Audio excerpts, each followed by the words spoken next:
Hello team and welcome to another ATP Geopolitics video with myself, Jonathan M.S. Pearce. This is a Ukraine war news update for the 17th of April 2023. Let's go to our usual opening gambit. The Ukrainian official figures for the Russian losses for the day before and all the caveats apply. Inaccurate propaganda. I actually find these really useful as an indication of what has taken place on the day before, kind of idea of the trends, but also I do find them more accurate than critics give them credit for. And I do try and give you justification for that in my news reports, although there's not too much footage I'm going to add today, just a few other bits and bobs. Okay, 590 liquidated personnel, that's there or thereabouts what it's been over the last sort of week, 2 weeks. 3 tanks, 4 APCs, fairly average. 9 artillery systems, that's a useful number, and I've been talking a lot about how they've been explicitly targeting artillery systems and I think as well radar systems, electronic warfare, so that comes in the special equipment at the bottom. We'll get to there in a second, but yeah, I think 9 pieces of artillery are that is a useful number. 1 anti-aircraft system, depends what that is. There was a Strela that I saw blown up, which is a bit like that's a short range missile system, kind of like the Avengers in a way, I think. Anyway, I saw one of them blown up in Kremna area. Some footage of that yesterday. 8 drones, 14 vehicles and fuel tanks. That's a fairly high number, bit of an uptick there. 2 pieces of special equipment, again high comparatively speaking. So this is a 420-day war so far, something like that. So the average over the war is less than one of these a day. We have seen 1, 2, and 3 pieces of special equipment taken out on a daily basis now for the last couple of weeks. And again, I think that has been, and I keep saying this, I think there's been an explicit objective for the Ukrainians to take out electronic warfare systems and radar systems and things like that, which is what special equipment usually refers to. And in fact, I'm going to give you some evidence to suggest that that is indeed the case, as I've given you before, that they are definitely targeting artillery systems. Well, Chris O'Wiki here says Russia's lost over $1 billion worth of electronic warfare equipment in the war in Ukraine, according to the Molfar open source analysis group. The rate of destruction increased greatly in March 2023. Exactly. I love it when, like, what I say is vindicated, because sometimes I think I get imposter syndrome, don't know what I'm talking about. It turns out that it appears that sometimes I do, possibly indicating an imminent offensive. So Molfar reports that the Russian army has lost 133 radar reconnaissance (RLS) and electronic warfare (EW) complexes. Ukraine has captured 13.5% of them, worth about $135 million. So that's going to be very useful for the Ukrainians. It's likely now using them against their former owners. Data published by Molfar shows that there has been a 466% increase in reported destructions of RLS and EW systems in March 2023. That is a massive spike in the stats. The analysis or the analysts note that major increases have preceded previous Ukrainian offensives, suggesting that Ukraine is systematically targeting the systems. Absolutely what I've been saying. Molfar reports that it has identified 37 types of Russian electronic warfare and radar systems in Ukraine, with the most destroyed being the Zoopark, Borisogledsk, and Zhytel systems. So there you go. That's Molfar open source doing some analysis of what's been taken out, which really fits in. Again, you know, this is when you look at data like this and you say, well, is it accurate? And you're like, you start piecing it together with the footage that's coming out with open source analysis, and it all does seem to fit together. I mean, like I've said before, my biggest kind of, I guess, suspicion of dodgy figures would be around the aircraft and helicopters. I think that's particularly high, and other Oryx has noted, I think that of all the figures, that is one that's most way out. I think probably from earlier on in the war, but nonetheless, you know, I find the stats fairly useful. Another video of the fire at the power plant in Belgorod. So what happened last night, Belgorod, where it's actually a substation that was hit. I don't know what the ramifications of the substation being hit were, whether there's any electricity loss for any particular areas, but this is the the Ukrainians going into Russian territory and hitting them with drones, doing the kind of infrastructural damage that the Russians have done to Ukrainians. Some people say, well, is this really worth doing that, sending drones in? Is it going to cause that much of an issue? I've said before that there's a huge value in sending drones into Russia, and the value is it fixes air defense systems in Russia in place. So they keep thinking they're going to get the odd drone here going from Moscow, St. Petersburg, Belgorod, Bryansk, wherever it is. If they mix it up, then it keeps the Russian air defense systems in place in Russia, and they are unable to be brought down to be utilized on the front line. So Russia feel that they have to use all of these, decent air defense systems back within Russia. I think it's incredibly useful to do stuff like this, even if essentially the drones don't do any damage, any really meaningful damage. They are fixing the air defense systems, and that is important. So Russia reports a drone with explosives crashed in Bryansk region. There you go. A woman out walking found the unknown aircraft in a forest. Near it was a bomb was discovered, thought to have been attached to the drone. Yep. Exactly. And speaking of drones, we're starting to see, and I was talking about why this isn't the case actually on Ukrainian pieces of equipment. Every Ukrainian um, self-propelled howitzer, mortar, whatever air defense system should have a netting system that's over it. If it stopped particularly, but here's one that's attached to the actual vehicle such that when it's moving, it is somehow protected. Don't know how useful these would be. I've seen first-person view drones, FPV drones are really quite accurate, and they would just fly under that and hit to the side or at the back or whatever. But it does protect the top, and the top is the weakest armor. So could be a useful addition. We've seen cope cages before, and they were laughed at, but actually, a loitering munition screen, I think, would be far more effective. But we shall see. This is adaptation that we see in war. I talked to you about S-300s being fired into Zaporizhia. In fact, 12 of them. And here we saw a church that was blown up. There was no one in it, luckily, and huge numbers of craters. Here, Andrew Perpetua is really scathing about the use of S-300s, which are surface-to-air missiles, and I keep saying they're used in a ground-to-ground role, which is far more inaccurate. So these are big old ballistic missiles that do quite a bit of damage, but the chance of them actually hitting a military target is slim. So therefore, you wonder whether this is just effectively a war crime, or whether they are indeed aiming at non-military targets, in which case it's definitely a war crime. So we are seeing from this one hit, we're seeing all these craters in these residential areas. One of the two wounded by this attack, a 96-year-old woman. So congrats, I guess, he says. You spent $12 million to dig holes and wound an old lady. Actually, so there's a larger point here. The reason I'm including this is, yes, it happened. I reported on this yesterday, and so it's kind of still relevant. But actually, the amount of money it costs to fire these missiles, each of them, it seems according to Perpetua, costing $1 million. That's $12 million thrown at some houses out in the sticks in Zaporizhia Oblast. Damn it, destroying a church, injuring a 96-year-old lady. Now, if that is the entirety of the damage that's been caused, then that is not a good use of S-300s.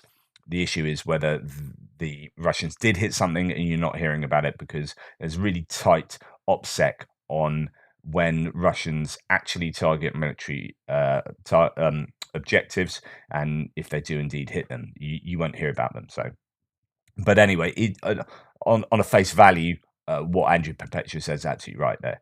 The aftermath of the Russian airstrike, so they're continuing to use these guided bombs that have been adapted, dumb munitions, the Fab 500 bombs being adapted with GPS and wings to make them more effective and have a larger range, a greater range. So more accurate rather than effective, or both. The aftermath of a Russian airstrike on a neuropsychiatric clinic in Sumy Oblast, eastern Ukraine. Last night, a guided bomb hit the clinic, killing a 70-year-old woman, according to the Oblast administration. The Ukrainian air defense cannot intercept such bombs that the Russians have started to use frequently. So they are using these a lot.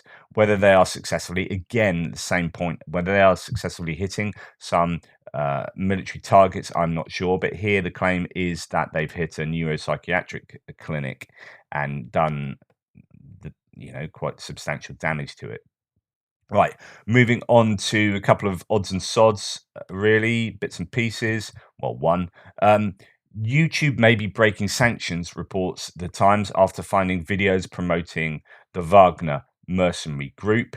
The Times article states YouTube is hosting videos that promote a Russian private military company accused of war crimes, prompting claims that it may have breached sanctions law. Interestingly, when I was looking at some pieces on YouTube, to do with banning channels and censoring their videos in the same way that I was suspended for a week due to something that they still haven't told me exactly why. It just makes me so angry. But particularly at the beginning of the war, they actually shut down thousands and thousands of channels and censored tens of thousands of videos, I think. Um, so they did do an awful lot of work to shut down what they were saying was massive disinformation, certainly at the beginning of the war. Well, now says the Times here, dozens of propaganda clips have appeared on the video and social media platform that glorify the Wagner group mercenaries accused of rape, torture and murder in Ukraine and elsewhere. As well as glamorizing the paramilitary organization, the videos raise money for ammunition and even urge viewers to join a group which has been sanctioned by several Western governments. The US has designated it a transnational criminal organization, and the UK has sanctioned its leader, Yevgeny Prigozhin. So, if Wagner are a terrorist group, as many countries have stipulated, then it's pretty dodgy for YouTube to be allowing videos that are pro Wagner to prevail on their site. There's one thing to argue for freedom of speech, and then there's another thing to be arguing or to be allowing a group, a terrorist group that has caused all sorts of pain and death and torture to be able to spread their propaganda. Anyway, moving on to military aid and other such aid, Canada has indicated it will give one of the huge AN-124 cargo planes to Ukraine. So these are made by the Antonov company, Ukrainian company. These are the biggest planes in the world, basically, and the famously one I think was taken out in Hostomel airport in the first days of the war. This one was bought by Russia, so this is a Russian aircraft that's been impounded in Canada since the outbreak of the war, and Canada are now indicating that they may well give it to Ukraine. Well, why not? I see that as eminently sensible. MiG-29s, 13 have now been given by Slovakia. So they've given the full complement of these MiG-29s to Ukraine. We saw 4 of them given. Initially, they were flown by Ukrainian pilots from Slovakia back to Ukraine, and they were working well. There was worry about some of the components on board being sabotaged by Russian engineers who were working at the airport in Slovakia. I presume that's all been cleared up now, and the full 13 have been already in Ukraine. So that's really good news for the Ukrainians. To continue talking about a few things I mentioned yesterday. So these are the M109Ls, possibly around 100 are due to be there, given by be in Ukraine, given by the Italians. So Italy, according to the Euromaidan press, has provided Ukraine with at least 30 self-propelled howitzers over the past few weeks, and that's the imagery we saw yesterday. Videos of about 30 of them on the train. A total of 60 have reportedly been delivered to Ukraine from Italy, and at least 30 of them already on the front line. So I gather this would be 60 already there, another 30 on the way.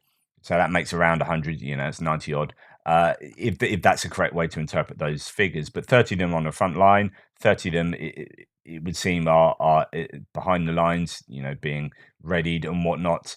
So these are going to be super useful for replacing damaged and worn and destroyed self-propelled guns or other howitzers, towed howitzers. And I did talk about how there was one worry that there just isn't enough artillery ammunition to provide for these, but that is an issue. But these will be super useful for replacing, as I say, damaged goods. Now, I talked yesterday about the Leopard 1s being readied, the 100 Leopard 1s provided by Denmark through Germany's Rheinmetall being readied for being sent to Ukraine. Someone on one of my threads yesterday said, thanks, whatever, it said, on the Leopard 1A5, they are old and undergunned compared to Leopard 2, but their firing system, the EMS-15, is better than Leopard 2A4s. They can shoot faster than Leopard 2s and the Challengers and Abrams. They can hit on the move at ranges of at least 1,500 meters, doing 40 kilometers an hour, firing over the side of the tank at 90 degrees on the traveling direction. Danes did that in Bosnia, 4 shots in a minute, all of them hits. They are perfect for mobile defense, hit and run, hide and repeat. So, actually, really good info from someone that's got some knowledge of the Leopard ones to say that these will be useful. These are decent enough tanks, and though they are older tanks, Soviet era tanks, as in they are the foil for some of the earlier T family tanks. These will still be really, really useful additions to the Ukrainian infantry. Talking about challenges and Abrams, I was talking to my tank crew commander friend at the weekend, and he fought in Iraq alongside Abrams in his Challenger 2s, and he said the Challenger 2s. He was saying quite a couple of really interesting things. I've talked about how the Challenger 2s have rifled bore, and that means that they fire Hesh rounds and don't fire what the rest of NATO um, tanks fire. But he said compared to the Abrams, they were more accurate. He said they were definitely more accurate. And the other thing he said that was really interesting, he said the caveat is that he was fighting alongside the US Marines, and they generally didn't have as good a kit as other tank kit as other American units. But he said that Abrams are good, but they're really unreliable. He said that when they all went to the front line, they were busting for the front line. He said all his Challengers got there. 16 of the Abrams broke down. 16 of them. Yeah. He said it was quite incredible, but that they're good when they work, but yeah, they had reliability issues.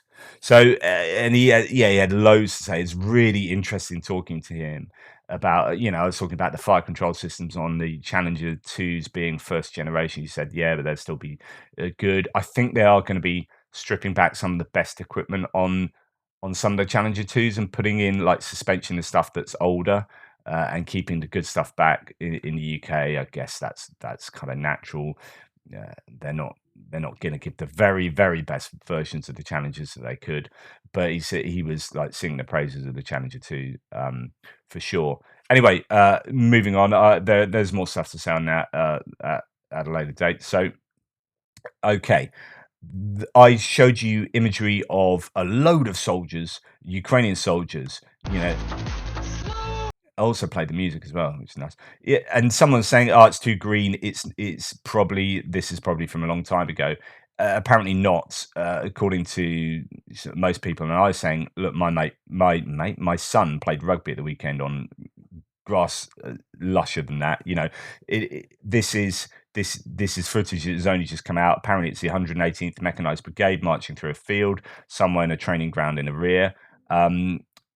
And 118th Mechanized Brigade equipped with American APCs, Polish tanks, Estonian and American artillery. One of the brigades that was trained in France, Germany, Slovakia, and the US, and is now in Ukraine for combined arms training before the Ukrainian spring offensive. And that is according to a couple of sources here. I presume that I will take that for granted. I think these are Ukrainian soldiers now, rather than being old footage, because if it was old footage, we would have seen it already as well. But I may be wrong. And in fact, you got to be wary of claims. So the Euromaidan press has made 2 claims recently. So one is here: American-made infantry fighting vehicles M2 Bradley are already in use in Ukraine. Right now, you've had Russians claiming that they've taken out 4 Bradleys, and then other people saying no, the Bradleys aren't in Ukraine, or they're not on the front line, and then no reports saying these are soon to be deployed. These are the IFVs on the training grounds. And actually, Euromaidan Press, I showed you some footage of some Gepards in Germany, driving down a road in Germany with Ukrainian flags on, so they will be in Ukraine. And then Euromaidan Press cut the video so it didn't show the German car and a German coach behind, just showed the Gepards and said these are in Ukraine. I was like, that's really, actually, you got to watch out. That's disingenuous. That is disinformation. So that's a Euromaidan Press who I use quite often. So you've got to be careful of some of these claims. So when someone, the question is, is this from recently, these soldiers here? I think they are, but it might not be recent footage. It could be misinformation or disinformation. So we do need to be careful all the time. Okay, Netherlands will provide Ukraine with 100 million euros through the World Bank, and 40 million euros will be used specifically for agricultural companies so they can buy grain this season or replace equipment that has been destroyed. The remaining funds are intended for the purchase of generators and road repairs. No, it's in the geopolitics section. So then moving on to just a random bit here, which is a mysterious Ukrainian infantry fighting vehicle or armored personnel carrier on a T-64 tank chassis. So this is a bit of footage that has been leaving people thinking, what is going on there? So we have, an old T tank. Is it T-64 or T-62 chassis?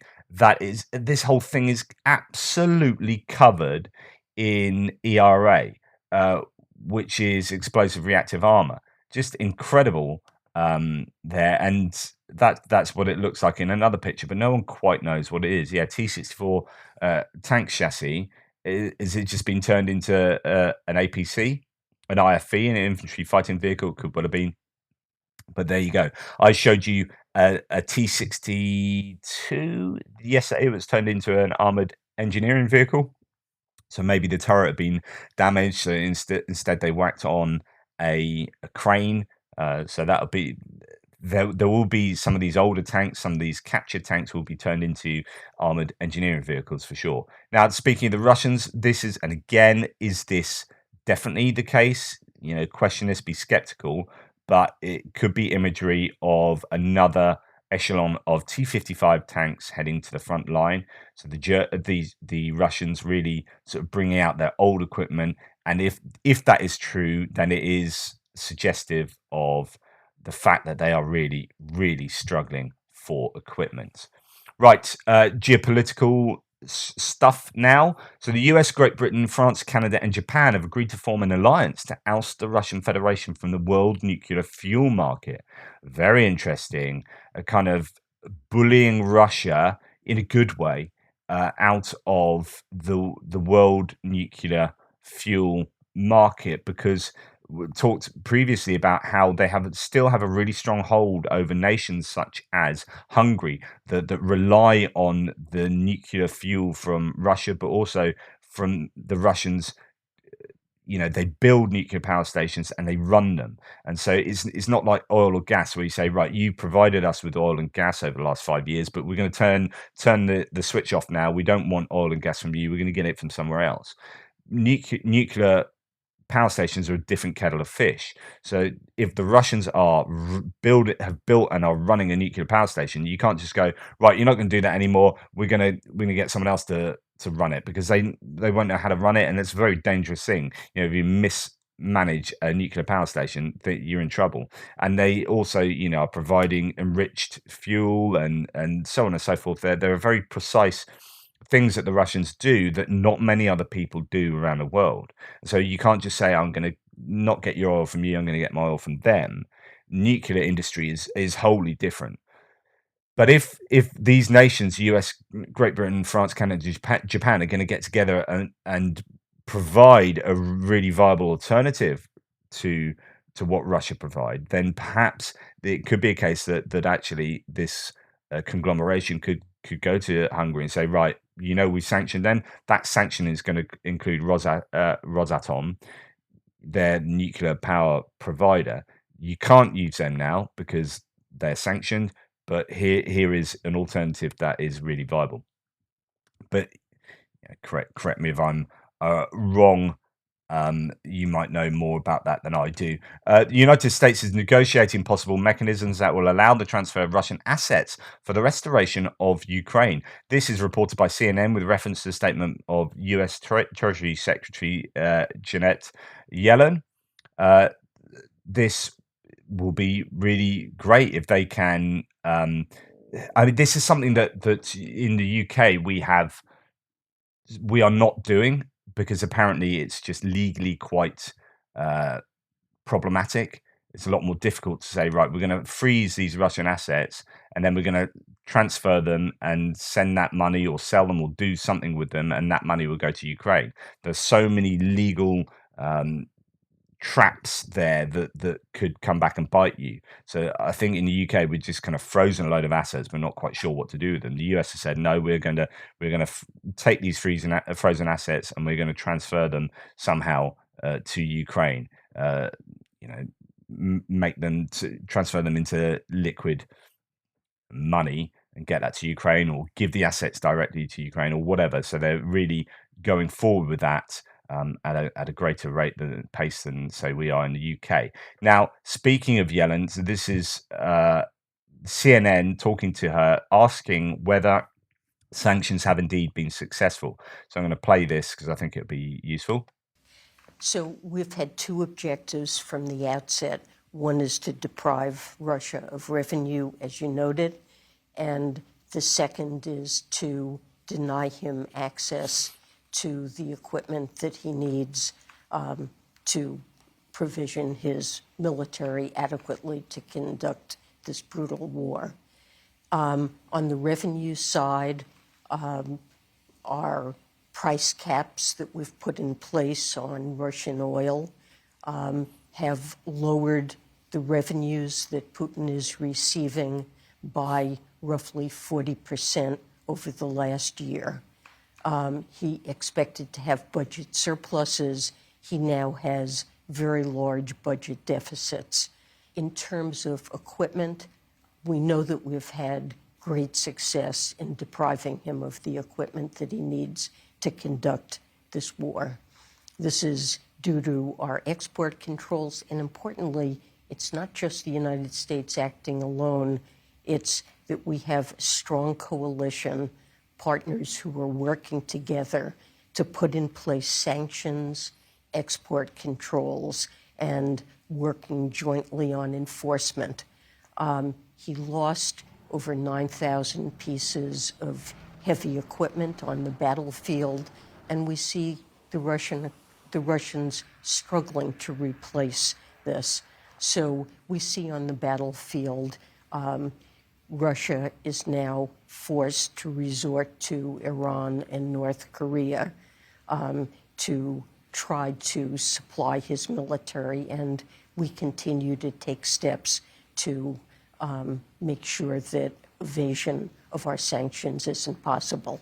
But we think his military is really short of the equipment that they need to wage war. Absolutely, and I'd agree with that. And I've just shown you an echelon of T-55s. Now, if that's true, then that is indicative of the success of the sanctions. Absolutely, 100%. Interesting, because I did a piece on one of my videos recently on sanctions from 2014 and really being ineffective from 2014 right up until the beginning of the war. And it's only since the war started that they started doing sanctions properly, but also enforcing old sanctions from 2014. And most of the work that they'd done earlier on in this war was not like new sanctions, but actually enforcing older ones. And one of the things that the US was saying is not only was the government's successive governments, so Obama then Trump administrations, were weak on sanctioning Russia after 2014. So they said they'd do a few things, but they didn't really chase them up and do it. And it was after, I think it's 2018 when you started hearing about the Mueller report and Russia being involved in the election that America started actually going, okay, we need to do something about these sanctions. But one of the things that the Americans did say is that the sanctions were harder because the Americans were kind of on their own. Loads of other nations weren't helping. The British weren't helping. The EU weren't helping. Sanctions work better and are more easy to enforce if everyone's working together. If you're not working together, it's like they end up actually just harming you more than the country you're sanctioning. So you need to have the more people involved in sanctions, the more effective they are. So now, where pretty much most of the big players in, let's say, G20 or whatever, are involved in these sanctions, or at least there's a large allied set of nations involved in these sanctions, then they are more effective. And this certainly seems to be the case with where the Russians are in terms of not only their budget and the fact they've got huge deficits, but also if you look at the figures on oil, gas, uh, probably coal. I need to look into that, but also their imports and being able to manufacture, high-end electronic goods such as weaponry, or just to make tanks. They are just struggling to do that. Okay, so President of Brazil, Luiz Inácio Lula da Silva, called for the creation of an analog to the G20 to mediate in a war in Ukraine. So this is him going in the wrong direction for sure, as far as I'm concerned. As the newspaper reports, the president of Brazil called for the creation of the G20 with the participation of the countries of Latin America, China, and the UAE. So again, this goes along. This is aligned to kind of a BRICS approach: Brazil, Russia, India, China, South Africa, and they are trying to create an alternative hegemony to the American trade situation in the world, where the US dollar is the international currency of trade, where the US are the main supreme power in the world in that context. And so China and Russia have long been wanted to create an alternative to that, and they've got on board countries like Brazil. Well, now that Lula's in charge of Brazil, there was there looked like there was going to be a move away from BRICS, and he got together with Argentina to talk about a bilateral currency, and now there seems to be this alignment going back towards the kind of BRICS way of thinking here in terms of creating effectively a much larger BRICS or a G20 with some of these other countries involved. I think we're finding people who prefer to talk about peace rather than war. I think we will succeed. So whether he's genuinely driven by the desire for peace here, or driven by a desire for Brazil to be placed, in an important position in an alternative hegemony, I don't know. It could well be either. Someone was saying the other day on one of my threads that I talked about is that actually Brazil needs America as much as it needs Russia. It needs Russia for fertilizer imports. When you cut down the rainforest, that it turns out that ground isn't very good for growing crops, and so they need an awful lot of fertilizer. As terrible as that is anyway, and that fertilizer essentially comes from Russia, so they really rely on Russia. So it's quite difficult for them to just completely disavow Russia and say that they're totally evil. I mean, that is morally the case, right? But actually, they need Russia for their entire kind of economy to work, but they also need the US for that to work as well. So he's going to be trying to talk out both sides of his mouth, I guess, but that is a move in the wrong direction, and I'm sure we'll see more on that going forward. Bulgaria may ban Ukrainian grain imports after Polish Hungarian bans, as well as I think Slovakia having an issue. Someone was sort of challenging me on this yesterday. I was like, look, the EU is a trade bloc. You have free trade within the EU. Ukraine is not in the EU, so actually the EU countries are not. They don't have to take in this grain. The EU is a free trade bloc, but essentially it's protectionist if you're in that bloc. But also there are rules in place, right? And the EU would like those rules to be international to increase health and safety, environmental situations, so on and so forth, workers' rights, right? So on the one hand, it's a free market block, but on the other hand, it's a regulatory block as well to improve the lot of workers and the environment, and so on and so forth. So it's a bit of a contradiction in terms. I've debated this in Bournemouth. Actually, you can check out. I think that debate is recorded, talking about stuff like this. Because the guy I was debating against was saying he was a Lexiteer, left wing, wanted Brexit to happen, wanted the UK to come out of Brexit, and he out of the EU. He was arguing that it's this free market thing. I was like, you can't argue it's a free market thing at the same time as complaining about all the regulations that the EU has. Those two things don't go together, and that's because it is a bit of a contradiction. Anyway, the point that's relevant for here is that there are pesticide rules in place. You can't use these pesticides. These pesticides are environmentally bad. They're killing bees or whatever the reason is. And then have Ukrainian grain that is cheaper, partly because it uses all these banned pesticides, and then say, yeah, well, we'll have the Ukrainian grain, and then the farmers in the EU going, hang on, we're not allowed to use these pesticides, so our crops are slightly more expensive, and you're saying, yeah, we can take this Ukrainian grain that's undercutting our price, our prices, and then we're not selling our own grain indigenously around here. So it is there are other things at play here, and so I don't have a problem with Ukrainian grain, not being allowed to be sold within the EU if it doesn't um, if it's not held to the same standards. You have those rules in place for a reason.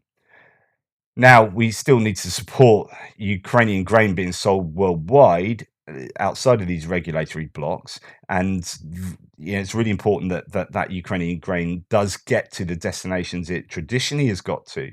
The people who lose out most in these situations of war impacting on food distribution are the poorest countries of the world. So this grain does need to get to those destinations for sure. Anyway, lots more to be said on that, no doubt. Just to say that, goodness me, the propagandists are really going for it at the moment. They've done a whole program on Elon Musk, basically saying how wonderful he is. He's a man of Elon Musk is a man of legends, a technological genius, a revolutionary who strives to destroy the American establishment. I almost said once again, along with Trump, and that was Maria Butina. It's about as high as praise as you can get. It's always got to wonder about people. If the Russians are holding them up as wonderful, then you've got to be thinking, oh, what's going on there? But go and watch Perun's video on this kind of information warfare. Perun's video is fabulous. I'm going to excerpt some of it because he talks about a lot of really important psychology that is involved in this hybrid warfare. And finally, Vladimir Putin forces militarization with war veteran election candidate, says the Daily Telegraph. So this is Vladimir Putin's party, United Russia. Their regional elections that are going to take this year he's going to put in veterans as their candidates, which is a kind of militarization of the country in a really insidious way. And I find that quite interesting and something that again needs watching. US-based Institute for the Study of War described the plan to promote war veterans as a militarization of the United Russia Party. The Kremlin likely intends to recruit military personnel as candidates to a greater extent than is usual for a wartime country. So anyway, that's my news update for today. Thank you so much. Please like, subscribe, and share. Check out my frontline update video coming later and my extra video later today. Sorry, it's a little bit early for me. My brain's not really with it. I'm struggling with my words. But hey, this is what it is. Cheers. See you later.